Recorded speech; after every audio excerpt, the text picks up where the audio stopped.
So problems with automatic cognition. Uh, Automatic cognition is thinking without thinking.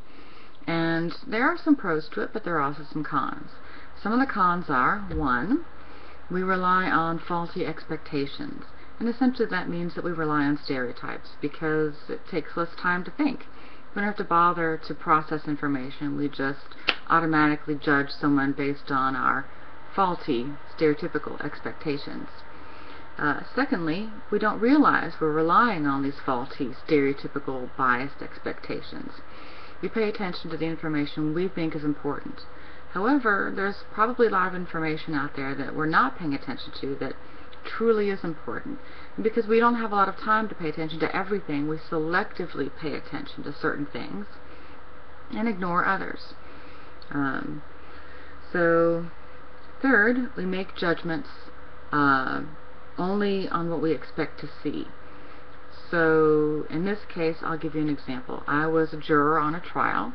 It was a simple, easy one-day trial, and we were deciding how much money to allocate a woman who had gotten into a car accident where these other girls had hit her and caused some damage. So information about this woman became available to us.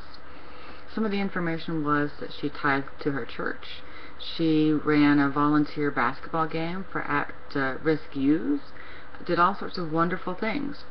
Other information came forth that she also was declaring her neighbor's children on her tax records. And so the defense attorney said, see, look how she's basically a welfare mother, right? She's declaring children on her tax records that aren't even hers. And so we're all sitting around this table talking about this woman and how much money she deserves for her pain and suffering and for her health care costs. And people focus on that information.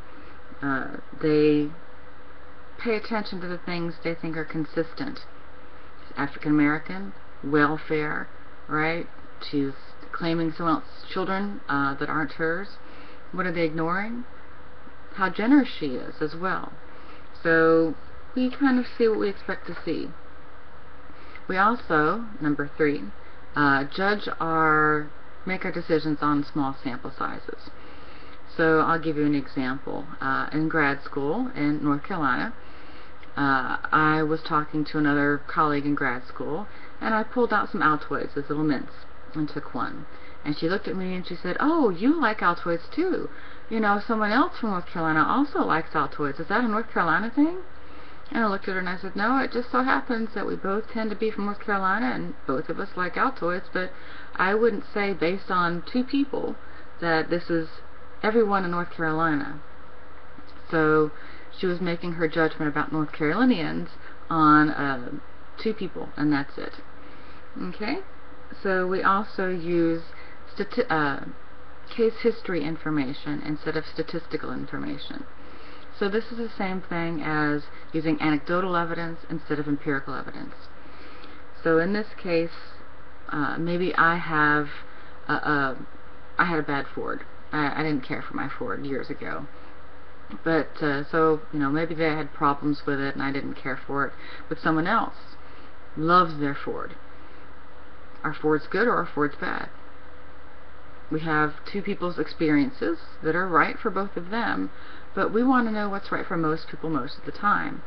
So in our automatic judgments, in our decision-making process, we need to make sure that we're getting most people most of the time, that we're getting survey information, survey data. So that's why things like consumer reports are so important, because we don't want to just base our decisions on my personal example. We want to know what's right or true for most people. Okay? And lastly, we also tend to pay attention to the negative and not to the positive, similar to my jury example there.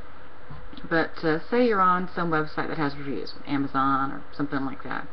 You see an item that has a bunch of 5-star reviews, and then you see a 3-star review a little bit further down. What you gonna do? Well, I know what I do is I click on that 3-star review. We tend to focus on the negative and pay attention to the negative, tend not to focus on the positive. Same thing with the teacher evaluations. We can get, I or we as teachers can get wonderful feedback from students, and we see one negative thing and our lives are ruined. It's a personal, universal experience. We focus on the negative.